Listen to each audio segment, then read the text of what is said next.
All right, so we are Watermark Learning, and as Amy said, we do a lot of leadership classes that fit right into the BRM space. So without further ado, I'm Dr. Susan Heidorn, Director of Business Solutions at Watermark Learning. Thank you very much for joining us. We're going to explore today how BRMs can strengthen their capabilities to build on that we need to be, so that we can provide really strategic value. And so we're really looking at building on those wonderful capabilities you have as a BRM. I have been a BRM for a long time before I knew there was a BRM. And as Kip was even talking about in his session, it's a role. We should all be BRMs. This is critical. This adds value to the organization. And so how do we build on those skills? And that's what we're going to really talk about today. So great BRMs aren't born, they're developed. Sometimes you think people are just natural BRMs and they might have some really good assets, but we can all learn to build on our strengths, right? We wouldn't be here if we didn't have strengths in the BRM space, being able to shape that culture, the partnerships, and really providing value. So, you know, it's not, BRMs are not necessarily, as Kip was saying, defined by title, but really capabilities that we need to be able to do. And that has the biggest impact on our organization and providing value. And so what I'd like you to do is just kind of contemplate today in the short hour that we have is thinking about where do you want to grow? What are those personal capabilities, those competencies, those leadership skills that you want to strengthen? Because it's really about, as you build your BRM capability, is focusing on what do you need to do next? Because we should, as BRMs, always be growing. And so figuring out what makes the most sense, where do we need to strengthen our skills to be an even better BRM? And so even though that this is not this is not a BRMP class, a certification class, but I do want to anchor everything that we're talking about, because BRMs at the end of the day need to create organizational value. And how we do that is learning to strengthen our capabilities. You know, the organizational purpose and strategy that we have on top, that tells us where we're going, tells us what we need to be able to do and how do we need to move there. And we'll be looking particularly at the 4 capabilities today of evolve culture, build partnerships, drive value, and satisfy purpose. And how do we grow our capabilities? What are some challenges? What might be some of our gaps that we need to be able to fill? So we're going to talk about how we can strengthen those moving forward so that we have that growth mindset, you know, limitless growth and improvement, constantly improving and strengthening our capabilities. So let's talk about evolve culture a little bit. You know, and I think I'm going to piggyback on Kip again. You know, it's not, culture really isn't the one that's written on the walls. I mean, we can oftentimes go into organizations. I was a consultant for a very long time, and oftentimes they would have the values or mission and vision on their walls or in their conference rooms or in on their website. But that's really, that's part of culture, but that's really not often what happens. The real culture is in what people are experiencing, just what Kip was talking about through leadership, those relationships. You know, it's reflected on how we communicate, how we collaborate. And as you know, I hate to use Kip again, he says culture is different in different areas. And so what is that culture? And we have to understand the culture, know the culture, and help shape it. What culture do we want to create in the organization? You know, is it a collaborative culture, or are we just going to kind of figure out, we'll just stay in our silos, and that's just the culture that we have in our organization? Well, BRMs are taught to model the culture not just simply adapt to it, but help shape it, modeling the behavior that they want to see. And that sounds really simple on its face, right? But we do have some problems, or let's say challenges. We have some common challenges. And when I've worked with BRMs, these are kind of the top challenges that have always come up. Is one, as a BRM, whether it's our role or whether it's our title, we don't have usually any authority. Now, if you're a lead BRM, you might have some people reporting to you, but when you're building those partnerships, you really don't have authority over people. All we can do is influence, and that's where we need to build up our influencing capabilities. Being able to create buy-in so that people go, oh, I like that. That's where I want to go, and the BRM is doing something. Gosh, what are they doing over there? That's really interesting. So the ability to be able to create buy-in both for the BRM themselves, as well as for introducing the role into the organization and permeating it throughout the organization. So this is about creating the buy-in to that concept, navigating resistance, because sometimes people are going to come to you going, hey, well, that's my job. What are you doing? I don't know what you do. I'm supposed to be doing that. There's sometimes you're stepping on people's toes because they don't understand it. There might be resistance. Oh, that's not how we do it here. Let's keep on doing what we've always done. That old adage. And of course, then you get what you've always had. Building really and creating, sustaining a collaborative culture, because that's where BRMs bring value, is creating a culture of collaboration, of conversation, and then being able to say, hey, that's just how we are here. We bring people together, we collaborate, we get buy-in.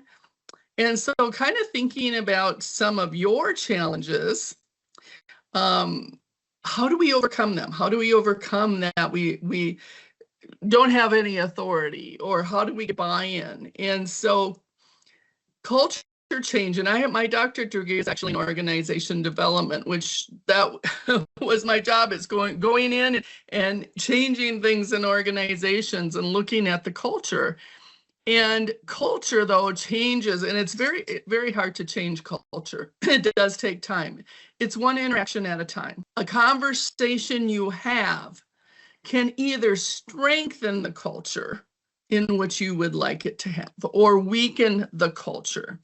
But the nice thing is that these are probably just me. Capabilities that we can grow, right? So Educate 360, aka Watermark Learning, we are one of the sister companies, offer classes. And I'm going to say that our classes aren't just classes. They are really skill development, because it's not that you're going to get a lot of lecture. We're going to talk about things. We're going to have conversations, and then you have to put it into practice. So you have to do it. It's not like, oh, I'll just listen for a day. It's like, no, that's not allowed. So we're actually building that foundation and building those skills throughout the class. And some of the things that you might want to look at is, how do I influence without authority? We give you great tips around that. How do I communicate across the organization? Or how do I create really good collaborative conversation with intention that adds value, conversation that adds value? And that's where you would come into mastering meaningful engagement. And then, of course, BRMs, we work on a lot of projects, and if we're evolving the culture, that is a change in itself, right? So some of the things we need to know is how do we get past that resistance? How do we get that buy-in? How do we strengthen those abilities so people aren't going, I like what it is today and I don't want to change, right? So we do have a number of org change management, change resilience, bringing those skills all together. And then if we look at the build partnership capability, that's part of our job as well. So as you know, strong partnerships are at the heart of being really effective BRM. They're built on what? Trust. They're built on credibility. we understand as a BRM the business needs. It's not having fun, having great conversations, because great conversations are really fun anyway, but it's just not about frequent communication. I almost think about it as communicating with intention. What should we be focusing on? How do we bring value into our conversations?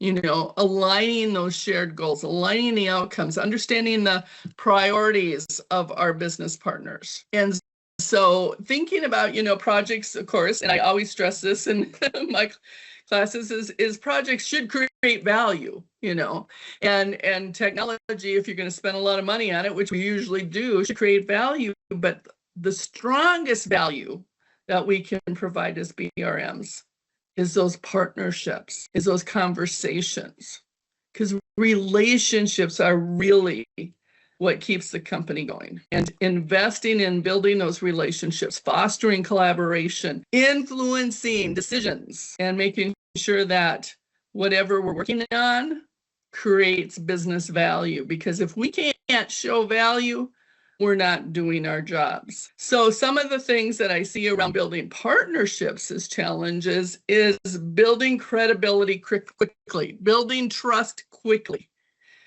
I've been an external consultant before I joined Watermark for almost 30 years. I know that dates me. One of the things I had to do, though, is I had no authority as a coming in as a consultant. Somebody just brought me in. I had to create credibility quickly. I had to be able to build trust quickly and get people to buy into what we were working on so that we could move the organization. And so how do you do that? And that's a challenge. A lot of times people go, well, I can't do that. It's like, oh, of course you can. So let's figure out how to meet people where they're at. How do we communicate so that they understand this? It's beyond transactional relationships. And a lot of times when I'm in organizations, I see those transactional relationships. It's like, oh, yeah, we work together. But are you really working together? Do you really understand each other's priorities and goals? Do you realize how those goals and activities push the company forward, or should be anyway, forward in meeting their own goals? And so just building that trust. So we don't succeed alone, we succeed with others. And that's the key. And I think that's even more critical. I mean, we have so much change coming at us. AI is coming at us. People aren't sure where they stand. It's about building those relationships, building the trust, working together for personal success as well as organizational success. Becoming that trusted advisor, that strategic partner that helps the stakeholders align those priorities, align their needs with the organizational purpose and strategy. And every strong partnership is built through what? Consistent communication, making sure we deliver value, earning trust. So people, our partners will call us and say, hey, Susan, come in. I have something I need to talk about. So they're having that trusted partnership will help us, have them to say, hey, I have an idea. I want to talk to you about it. Or what do you think about this? Those are the great conversations that we want to have. And so thinking about it, and I get this a lot, and I've seen it, had to do some interventions at times. But, you have a scenario, and I just put IT in there, but I hear this a lot. IT doesn't understand the business. They don't get us. They're great at putting in implementing technology, but they don't get what we're trying to do.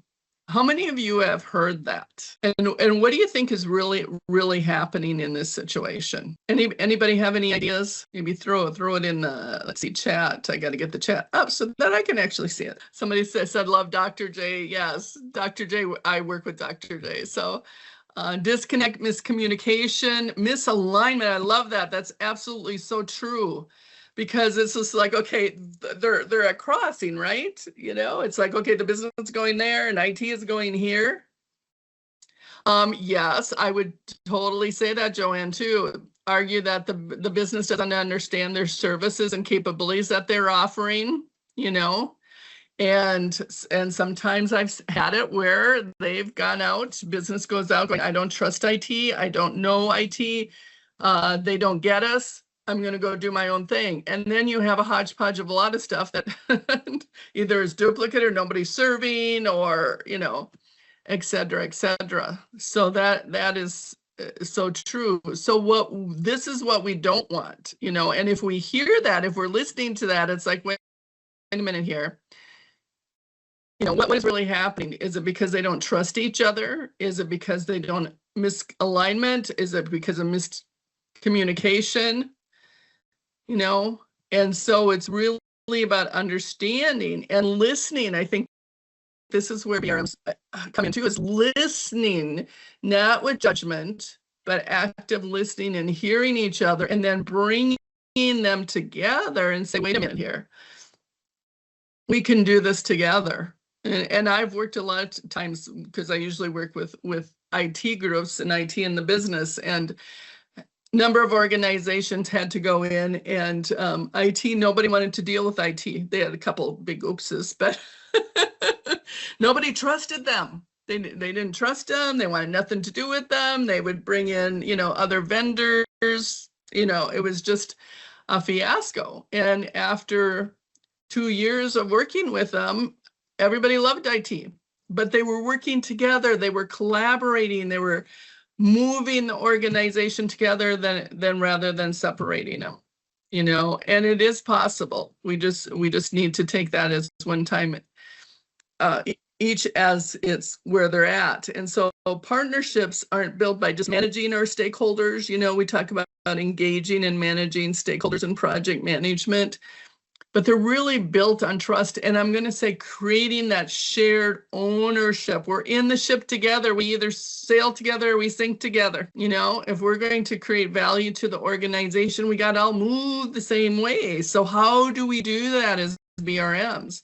And some of the things that we might strengthen our capabilities, certainly conflict management. You know, being able to be really adept, because there will be conflicts between your partners. You know, sometimes they have different goals. Sometimes they're not rowing together. Sometimes they have different priorities or different expectations. So how do we help with that? And so we have a conflict management class that helps with that really digging deeper and saying, okay, what is at the core of this conflict? How do we hear each other? How do we come to together with a win-win scenario, win-win situation? You know, how do we, and then we have building successful working relationships. How do we get better at building those relationships? How do we facilitate? You know, it might be facilitating a conversation with your partners. How do we do that? How do we make sure that both teams are heard, that everyone is heard and everybody comes to the table and you get that win-win, you know? And then you know, foundations of emotional intelligence, that helps us understand ourselves as well as others. So those are some of the things that we can help you build your skills around. The other thing is, of course, the other capability just to talk about is drive value. As I said, I was a consultant for a long time, and I said, if you're not proving your value, and I tell BRMs this all the time, if you're not proving your value, you may cease to exist in the next round of right-sizing, layoffs, whatever you want to call them. And I've seen PMOs come and go, and I've seen strategic groups come and go. If you can't, and that's what I tell my BRMs, you have to figure out, how do you add value? You have to talk about it, but you also have to know about it. You have to demonstrate measurable value. If you provide value, they're good, you know, next time they look, they're going to go, oh yeah, no, we don't want to touch them. But if you're not creating value, nobody knows what you are doing, chances are you will cease to exist at some point in time. And that's also why you want to evolve the culture, so everyone has that BRM outlook, so that everybody's bringing value to the organization. So it doesn't mean that you're just doing stuff. It's like check, check, check, check. Okay, got this done, got this done. So it's not about being busy. It's not delivering projects on time. It's not about, being within budget. It's like, okay, got that project done, did this, got all this work done. Okay, that's great, but how is it bringing value? How are you defining value? How are you measuring value? It's more than just completing the work. So thinking about how is it not only bringing value to maybe your stakeholders, but value to the organization itself, which is really key. So I am curious, as a BRM, because I'm assuming a lot of you are BRMs, we're going to do a little poll. And I want to know, out of curiosity, what is your hardest? Is it demonstrating value, making sure we're talking about it and showing it? Is it measuring the outcomes? Because sometimes it's kind of hard to say, what am I measuring? Is it quantitative? Is it qualitative? What about influencing priorities? People have different priorities, different ways of looking at things. How do we make sure that we come together and prioritize? Or maybe it's even moving conversations beyond, okay, this is what I got done. Here's my artifact. Here's my deliverable. The project's done. How do we move conversations about just getting things done and checking them off to having those more strategic, value-producing conversations? So, Amy, I think, do you have the poll out? Yep. So I'm just curious as to where, and there's no right or wrong answer. It's just what do you feel? And you probably could say yes to a lot of them. So I'm just curious as to where are you? What do you think is the hardest? Demonstrating, measuring, influencing, or moving the conversation? Yes, I'm going to say, oh, it's not available on your Teams. Bummer. You can just throw it in the chat then. Guy, that's fine too. And Troy says E, all of the above. Yeah, it's probably E on a lot of them, right? That's for sure. So if you can't get into the poll, just submit it in the chat. So do we want to view results? What do we have here as a final result? And I know some of them were in the chat. Yeah, interesting. Demonstrating value. How do we do that? What does that look like? What should we be focusing on? How do we measure it? Influencing priorities, 10%. That's kind of interesting to me. I thought that would be a little higher as well. And then moving conversations beyond deliverables. And so, we're more in A and D. Yeah, you can kind of be all over the place. But one of the things, and I know if you've taken your certification course, or if you're not, we have to prove our value, and we have to demonstrate our value to the organization, and always think about whatever we do, how does it provide value? I know even my job as director of business solutions, and if I wasn't doing this, my boss harps on me too. What is the value? What is the value? What is the value? Prove the value, before you can ask for anything. It's like, okay, what's the value? What are we going to get out of this? Right? And that should be our question, and every conversation should provide value. What value? Are we just chit-chatting? And sometimes that value is just building trust. It's good to have great conversations, but at the same time, are we being that internal consultant? Many of you may not be external, but we can be internal consultants, helping bring that value together, and being able to help them recognize it as well, because sometimes they go, yeah, whatever. So, sorry about that. So thinking about, we have some classes that work on that too. So it's not, it's really ensuring that it comes to fruition. So business cases, I have to do it, and whenever I submit, whether I want a new class or a new learning area, or what I think can add value, I have to build a business case. And it's not, 10 pages long. It's just a 1-page business case. But what's the value that brings? If I'm going to, and some of you may have your BRMP, your idea document, your value plan, hence that's going to be those feedbacks into your business case. A lot of times organizations need a business case to say, yes, do I want to invest in this, or do I not want to invest in this? And so this is, bringing it together, that idea document and value plan, is creating a business case. How do you create a really good business case? Business case is almost like a sales tool. Why should I invest in this rather than this? And organizations, just like your own pocketbook, we only have so much money. And so it's like, okay, organizations going, which one is going to give me the most value, right, for my money and my time? Business acumen for leaders. BRMs are leaders. And this was kind of true for me. Luckily, I had my master's degree in international management. It was kind of like an MBA, so I did have a business background. But I know a lot of people, BRMs that I work with, don't have a business background, and so how do we learn, what it is that the organization sees as value? Is it return on investment? Is it net present value? Is it payback period? Some value is going to be more quantifiable than qualitative, right? And so what do they look at? What do our business partners see as value? And value can change. Value is in the eyes of the beholder. So this is one of the things BRMs cannot sit on their laurels and say, oh yes, I know my partner Jim or Sally values this.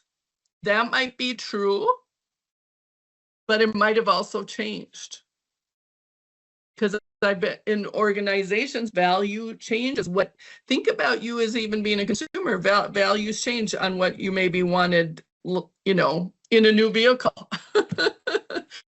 What did you want in a new vehicle that provided you value that you were willing to pay for versus now? I know this was many years ago, but when I was looking at a vehicle, because we always drive our vehicles till they don't drive anymore, and we always have to get vehicles at the last minute. They had a vehicle with heated seats. I had never had heated seats, and I live in Minnesota. And so now that I got heated seats, I will never, ever have a vehicle without heated seats. So my sense of value and what I was willing to pay for changed over time. Same thing with ordering things. I blame it all on Amazon. But think about the value. It was always, 2 to 3 weeks, 2 to 3 weeks. Didn't matter who you ordered from, what you ordered, it was 2 to 3 weeks. And now it's like, if it's not on my doorstep the next day, what the heck? What's going on with that? So the same thing happens in your organization.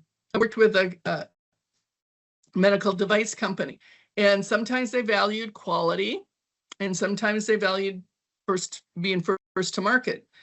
And that really impacted the projects and impacted the conversations we were having. You have to know what your partners understand value to be, what is important to them, what is important to the organization.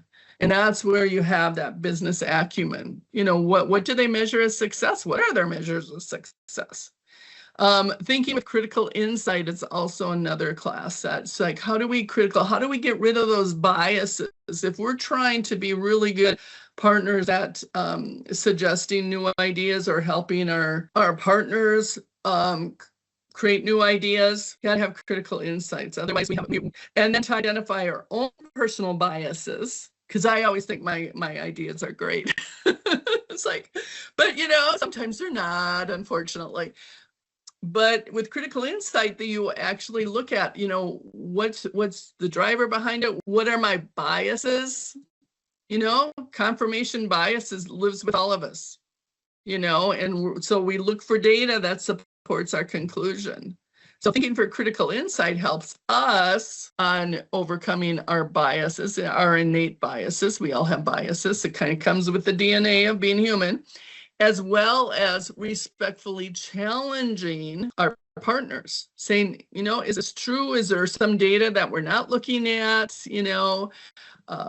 We also have some other data classes that you might be interested in, as well as business analysis. What is the current state? Understanding context that Kip was alluding to.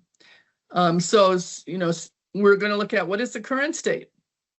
We need to understand that, where we are today. Where do we want to go? What are the gaps? How are we going to get there? How do we make a recommendation for the best solution, or helping our partners come to the best solution? seeing it as a big picture, the more of that strategic thinking component.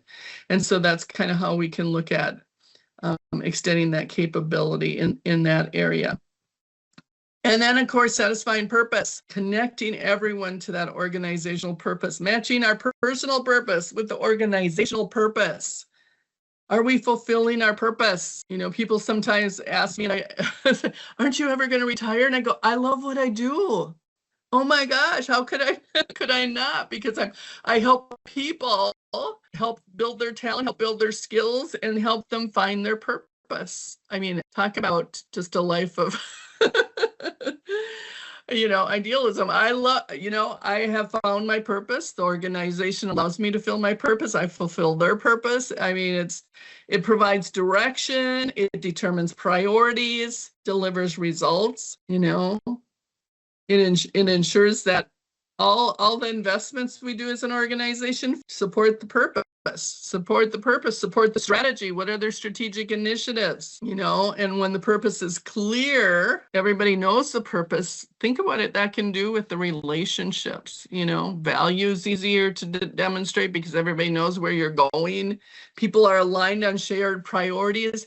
If you get everybody going as a BRM in the right direction, imagine what you can accomplish. Imagine what you can accomplish by having great relationships and having everybody moving the same way. It would be truly amazing. So some of the things, though, that we struggle with, because it's not easy.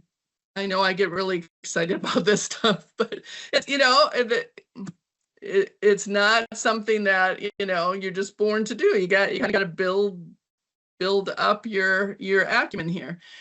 So sometimes, we don't think about it. We get so busy, and maybe you can see yourself here too, is connecting, what I'm doing day to day is how does that move into the strategy? How do I take time to say, okay, I'm going to step back. How is what I'm doing help moving the company forward, organization forward? Because otherwise I'm just doing busy work. There are things that I would love to do, but I have to sit back and ask myself, how does this provide value?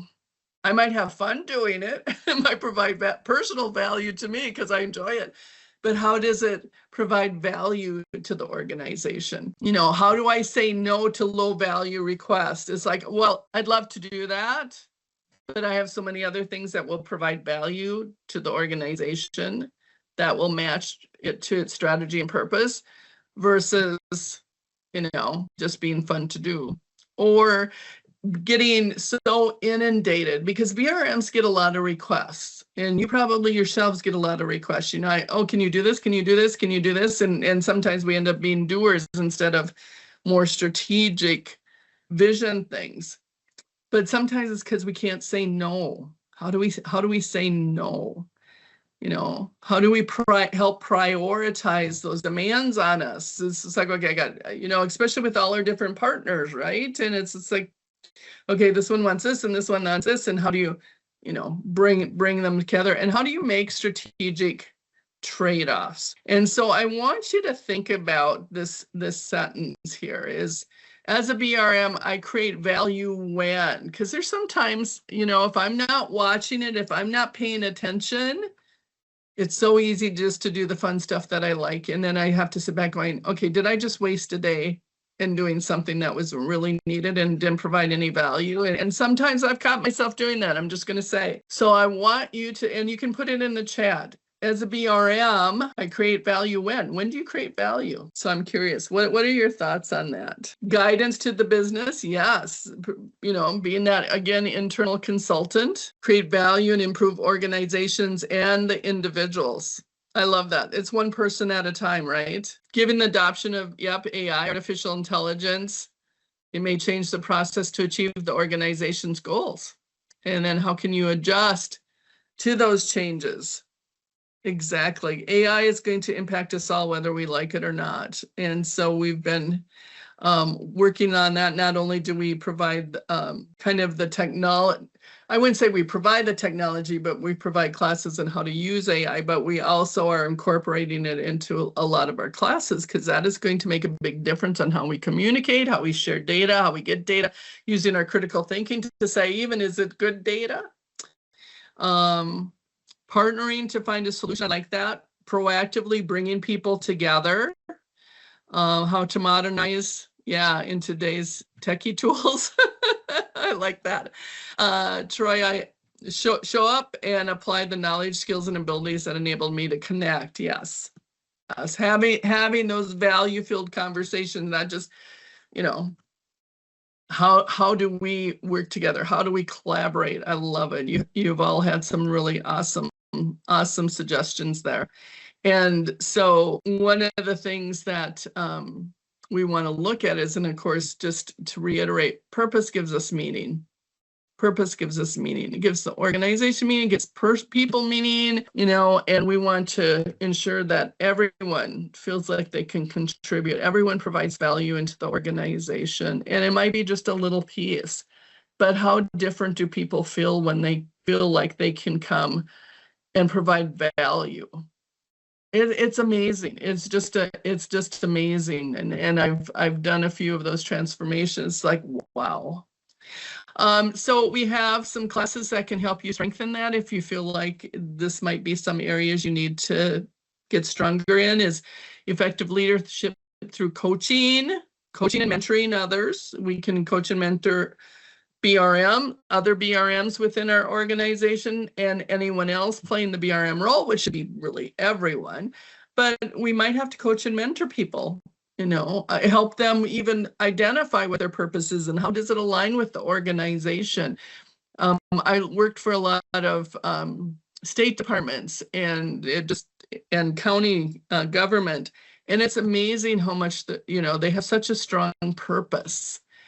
Because they're there, not because, they feel like there's, maybe some consistency in working with the state or local governments, but they have a passion to serve the people of their community. They have a passion. My daughter works for the state of Minnesota. She has I say, why do you stay? You could stay there. You could go somewhere else. No, I love it. I love making, helping people in the state of Minnesota. And she says, and the people that work with me are the same way. They have a passion to be able to provide for the people in Minnesota, to help them in wherever they can. Certainly negotiation skills is going to help, because it's like, well, this person wants this one. How do you create that win-win situation? How do you help yourself and them get the results that they want? And given all the changes, sometimes I feel like a little gerbil in the wheel. It's like, let me off, please. Building resiliency. So even as you evolve culture, that is going to create a change. As we add AI, that is going to create a change. As we bring BRM to the table for everyone, that is going to create a change in mindset, a change of ways of working. How do we build resiliency in our organization to be able to help people maneuver through that change? So some things that you might want to kind of think about is going, would some of these help me build on my capabilities? So just a couple examples. I could be here all day doing examples, but we recently had an organization. This is where we put programs of classes together. So a lot of times we'll take a number of classes, we can customize them or whatever, bring them together to meet the needs of the organization. And oftentimes, there'll be coaching afterwards, or there will be some type of proof that you just didn't go and had a fun class with Dr. J, but you really got something out of it. And so sometimes we'll create a capstone class, or kind of ask the instructor, a month later. So we will have like a process improvement class, and it's like, okay, now you go and improve one of your processes and work on it, model it, and then see if you can improve it. And if you have questions, a month later, we'll come back and we'll talk about them. to make sure that it just didn't, it wasn't about a great class. It was about bringing those skills to life, those principles to life. So Purdue, they created a capability program around mastering meaningful engagement, around having conversations, understanding how to reach each other. Also Scrum Master and team coaching. And it was IT, this kind of same thing. And I worked on any of these situations is that, you had, it was just a service, what's your service level agreement? And so if you look at that 5 levels of maturity, they were kind of in the low to the middle, they weren't a trusted advisor, they weren't a strategic partner, and there was a gap. They didn't understand each other, business didn't want to trust them. They didn't want them to have a say at the table. And the BRMs needed to, translate all those technical terms and understanding to the business and vice versa. And so by working with them and actually doing some coaching, their partnership was transformed. They got to be a trusted strategic partner and greater organization value. They were working together instead of in silos and separate, and the IT just being a service capability versus, a value capability, and so that building them up, IT was now credible, and a true partner, in all the sense. Franklin County, Ohio data center, BRMs were struggling to understand the unique needs of each county stakeholder, because there was a lot, and they were just, there was a lot of disconnects, and they had difficulty in connecting individual requests to the overall mission and priorities. They were just seeing, somebody needs I'm just going to use IT example. Somebody needs a laptop, or somebody needs this service, but they weren't looking at it in a holistic picture. So we provided them with building successful relationships, mastering meaningful engagement, which is one of our top sellers, becoming a transformational leader, and again, team coaching. And so they strengthen their strategic view, they strengthen their partnerships, they aligned, with each other and with different groups in the organization on priorities, and they were all working as one instead of disparate individuals. And so it transformed the county. They had dedicated BRMs to service the stakeholders, ensuring everyone was represented. Everybody was moving in the same path. So one of the things, as you know, is BRMs, the journey never ends. The journey does not end. And if we need to put on our growth mindset hat versus fixed mindset, we can always grow. We can always get stronger.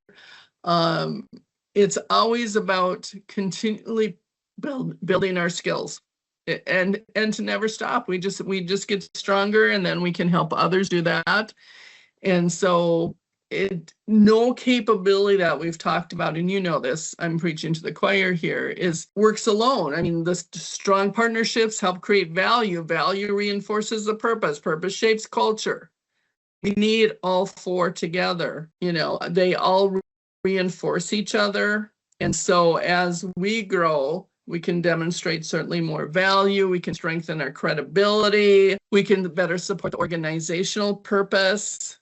And so it's not just saying where we are today. And it's like, today I can say I'm a great BRM, but then, yes, tomorrow I may need to develop my skills. How am I going to help provide organizational value if I don't keep moving forward, as well as helping the organization to do so?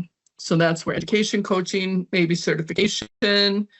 We do have BRM certifications. So thinking about which capability do you want to intentionally strengthen over the next 6 months. So we're going to do another little poll here. So Amy, if you will be so kind to launch that. So if you were intentionally strengthening your skills, which one would you want to strengthen in the next 6 months?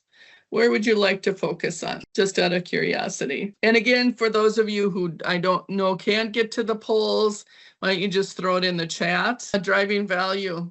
Yes, I'm not surprised in that. A lot of teams that I work with, it's about understanding value, driving value, making the business aware. How do we communicate our value without seeming like we're bragging? It's in Minnesota, we're supposed to be humble. Yeah, making business aware, right? And so evolving culture, yeah, C&D. So yeah, exactly. So just kind of thinking about, because we can't, certainly one of the things, it's like, well, I could use them all, which is very true. But then we can't do them all. So how do we have a plan? How do we put this maybe in our performance review? It's like, what are we going to work on this year in the next 6 months? And then what are we going to work on after that? And we have to, it's not about just taking classes. It's about taking the class to understand the concepts, practicing it, building up your skills. And then you can model the behavior for other people. And it's just building it one block at a time. Yeah. And using the competency model assessment, that is so true. Yeah. So, Amy, do we have one that we can show, or did I miss it? We can pull up the results, I think. If not, you can just tell me what they were. You're at 75% driving value. Wow, driving value. Here it is. Yeah, 75% driving value. Yeah. And I would say that's the most common one. Evolving culture, building partnerships, a couple, but yeah, satisfying purpose. I think that's what I was seeing in the chat as well, driving value. So kind of thinking about, how do we get better at communicating value, showing value, demonstrating value, measuring value? And those are all things that we can do to build up your skill sets. So just kind of thinking about it. And so then I want you to think about one action you can take in the next 30 days, because this makes it real. We can say, oh yeah, that would be great, Susan. Oh, okay, we talked about that. Yeah, I would like to do that sometime. And then we get back to doing business as usual, right? Because we're so busy. And I have found, and I use this on myself. So I always, when I take a class, or when I do, whether it's a webinar or it's a full class or whatever it is, certificate, what is the one thing I want to do in the next 30 days to strengthen that capability? So if it was value, maybe I want to just do a little research on value. Maybe I want to have conversations with my partners on what do they think is value. What is valuable to them? Because if I think as a BRM, it's like, wow, this is going to be really valuable. They're going to love this. This is going to be so cool. And they go, no, Susan, not really. Don't care. So having those value conversations, what does value mean to them? What does value mean to the organization? And checking in to see if it's the same next month. So what is that one thing that you would like to do? Maybe create an idea document, or help your partner create an idea document, or a value plan, or find out how your organization measures value in financial terms. So things to think about. And I'm getting to my time. So just understanding, we are part of the Educate 360 family, which includes, I don't know, about 6 or 7 organizations. Our parent company is Educate 360. We provide leadership, technology, and process classes. And I was really focused on the leadership, because that's where Watermark stands. Most of ours is there, but we also have technology. If you want to know more about AI, which is coming up, we have a lot of technology classes on that, as well as we're bringing it back into our leadership classes. It's like, okay, now how does organizational change management and AI work, or business analysis and AI work, and BRM and AI work? I mean, so bringing that together, because people are just like, I'm not sure what I'm supposed to be doing here. So we kind of bring it all together, your one-stop shop. So check us out at watermarklearning.com. You will get, you use this little coupon here, you get 10% off on any class.